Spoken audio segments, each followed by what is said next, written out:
Hi guys, I finally got my hands on Dell's new Inspiron 14 7000 series, the 7490, with the Nvidia MX250 GPU. Is it worth $1150? Last year I reviewed the lightest gaming laptops I could find, the Razer Blade Stealth with the GTX 1650 Max-Q and the MSI Prestige 14 with the same GTX 1650 Max-Q. What if there was an even lighter Ultrabook that still has the ability to game? Is the Inspiron 7490 worth the cost? And how does it compare to the other laptops? To me, the amount of tuning I had to do to get this laptop to game was a little excessive. Stay tuned for more.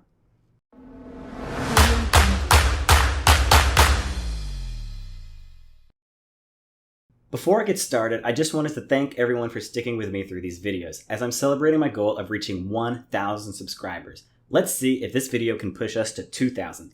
Hit that subscribe icon, hit the bell icon, and leave a like or comment. It really helps with the YouTube algorithm. Now, back to the review. Let's first discuss what you get. As usual, I'm reviewing the cheapest model that still includes a good graphics card. In this case, I'm reviewing the Nvidia MX250 variant. For $1150, you get the 10th generation Intel Core i5 10210U processor, 8GB of RAM, 512GB of SSD storage, a 14-inch 1080p cinema display with touch capabilities, and the Nvidia GeForce MX250 with 2GB of VRAM. I do wish that they had the ability to upgrade to 16GB of RAM, but I currently can't find that option available on Dell's website. That said, 8GB should be enough RAM for most Ultrabook tasks. For gaming though, I'm curious to see which bottlenecks the performance first, the RAM, the VRAM, or the GPU. Moving to the form, the new Inspiron 14's dimensions are 12.6 by 8.1 by 0.6 inches. That's 320 by 206 by 18 millimeters. And the touch version weighs only 2.7 pounds or 1.2 kilograms. The non-touch version weighs even less at 2.4 pounds or 1.1 kilograms, but it doesn't come with the MX250 GPU. Compared to the Razer Blade Stealth 3.3 pounds and the MSI Prestige 2.8 pounds, Dell's Inspiron 14 weighs just as much as the MSI Prestige 14, but it doesn't include the GTX 1650. On the plus side, the Inspiron has minimal flexing, creaking, and popping. It includes a touchscreen, and it is way better than the MSI Prestige 14 in terms of durability. But the aluminum chassis on the Razer Blade Stealth is still recommended for the highest quality. The hinge on Dell's Inspiron 14 is very sturdy as well, which comes in handy for the touchscreen. As for the case material, Dell states that the case is made of a magnesium alloy, but it feels like it is made of a not-so-smooth matte plastic finish that has been painted to look like metal. In summary, the super light laptop should be ideal for the student or professional who wants the best in terms of weight and portability, but is willing to sacrifice some build materials and quality for cost. Regarding the ports, the Inspiron 14 has a USB-C Thunderbolt 3 port that also functions as a power port, one HDMI 2.0 port, a microSD card slot, two USB 3.1 Type-A ports, and a headphone and microphone combo port. So no dongles are required for most accessories. I'm very happy to see an SD card slot for quick integration with my camera's SD card, and you can use it to cheaply upgrade the storage of this laptop later down the road as well. Speaking of upgradability, you can upgrade the SSD. It's M.2 and found underneath a metal plate. Additionally, as I previously mentioned, you can always add a microSD card slot for some additional storage. Their Wi-Fi module and battery are also easily replaceable. Regarding the speakers, they are decent for laptop speakers. They are not overfiring, they don't get loud, and the bass is non-existent, but they are way better than the speakers on the MSI Prestige 14. I could barely hear anything on that laptop. So what kind of bloatware comes installed on this laptop? There's the usual Microsoft Office free trial, and McAfee is on there as well. I did not like how during setup, Windows made it seem like giving McAfee my email address for marketing purposes was no big deal. Additionally, Dell places the Microsoft Office trial and McAfee trial front and center in the taskbar and always available for you to click and sign up with using your credit card. My grandmother does not stand a chance. Now let's talk about that display. The Full HD IPS cinema display is just fine. As I've said in my previous videos, a 4K panel in this size doesn't really make sense to me. It will suck more battery life and you won't be able to tell a difference unless you hold the screen an inch away from your face. And you also won't be able to see any improvement in a 4K panel during gaming either. And the MX250 is definitely not powerful enough to drive games at 4K anyways. The touchscreen is a nice feature, but it isn't necessary for my workflows, nor is it very ergonomic since the screen doesn't fold 360 degrees. Moving to the keyboard, the typing experience is great. The keys are firm but not clacky. Therefore, you should be able to type very quickly without bothering everyone else in the office or classroom. The keys are backlit for working in dimly lit rooms. There are no oddly placed keys that you'll need to get used to, and the function keys are reversed to allow for quick access to media controls and other hotkeys like screen brightness. All in all, I love this keyboard. The precision trackpad is another story. Although it is a little smoother than the surface finish on the chassis, it is still super rough when compared to the MSI Prestige 14, the Razer Blade Stealth, and anything from Apple. My finger doesn't slide very easily on it, and I have difficulty getting accurate mouse movements. Windows Precision drivers are good, and they definitely get Windows laptops closer to the Apple trackpad quality, but it is still up to each hardware manufacturer to create their own trackpads. In this case, Dell could have put a little more time and effort into getting a smoother surface finish on the trackpad. It does not pass the finger roll test, and to be honest, it feels a little small for laptops these days. So now let's talk about the performance. You're probably wondering how the processor and graphics card perform in such a small and light laptop. As previously stated, this $1,150 laptop is rocking the 10th generation Intel Core i5 10210U processor, along with the Nvidia MX250 GPU. When comparing this laptop to the MSI Modern with the same MX250, the MSI Prestige 14 with the better GTX 1650 Max-Q, and the Razer Blade Stealth with the same better GTX 1650 Max-Q, you can see that the Dell Inspiron 147490 with the MX250 performs perfectly fine from a processor standpoint, but the GPU is limited due to the non-GTX graphics card. So that brings us to the question. Is a laptop that weighs 2.7 pounds worth the sacrifice in graphical performance to you? Let me know in the comments. To me, I'd spend the extra $50 and get the MSI Prestige 14 with the GTX 1650 Max-Q. It provides a significant boost in graphical performance as long as you tweak the GPU in MSI Afterburner to prevent overheating.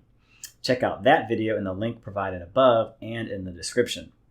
That said, as far as typical tasks like taking notes, checking email, browsing the web, and watching Dan's Best Tech on YouTube, don't forget to hit that subscribe icon by the way, the CPU performs just fine. Just don't forget to click the battery saver mode in the taskbar when you are in a meeting or during class.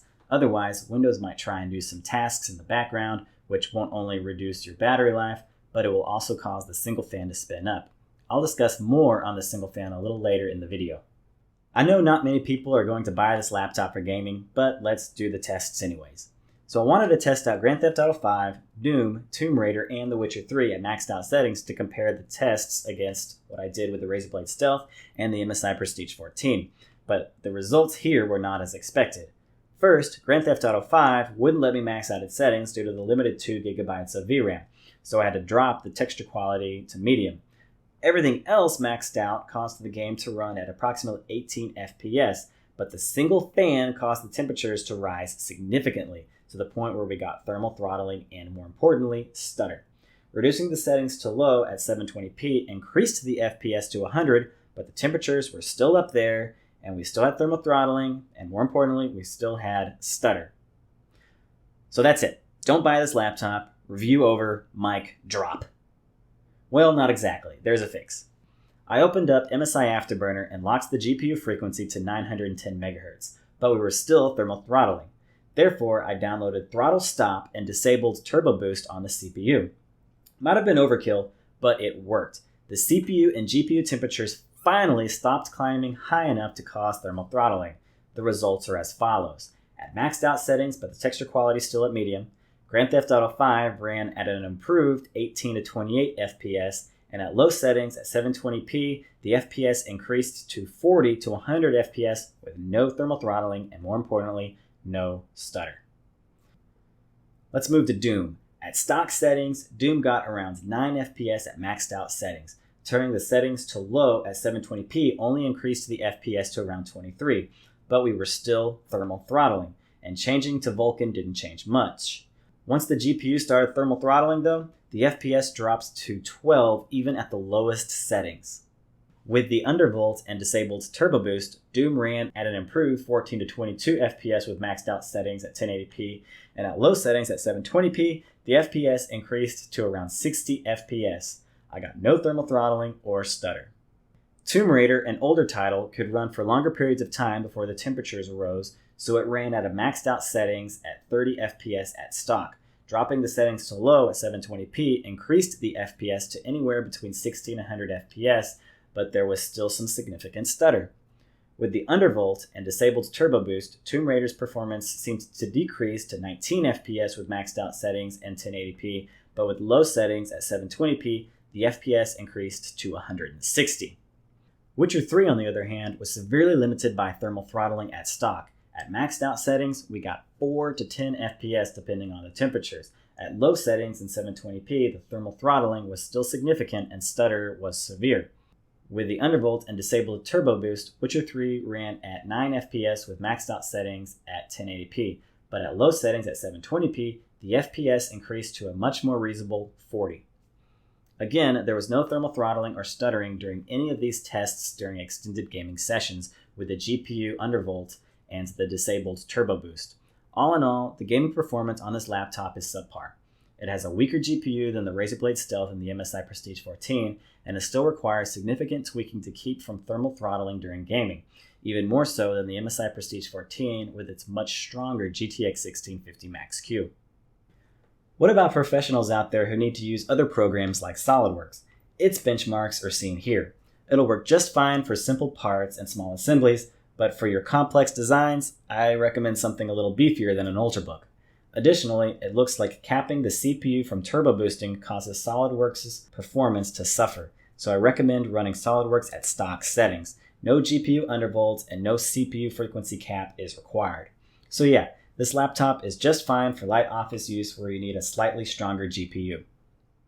So I heard that the fan noise on this laptop is pretty bad, but in my case, pun not intended but always appreciated, the fan didn't seem very noisy, high-pitched, or annoying. It was there, but it didn't bother me.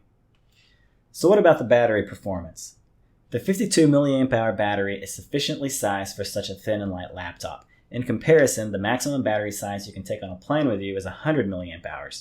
Running 2 looped videos with the battery saver mode enabled, the screen at 50% brightness, the speakers at 50% volume, the laptop lasted decently, not too shabby. So what do I recommend? Is there a better laptop out there than the Inspiron 14 with the MX250? I really want to still recommend the much more expensive Razer Blade Stealth with the GTX 1650 Max-Q.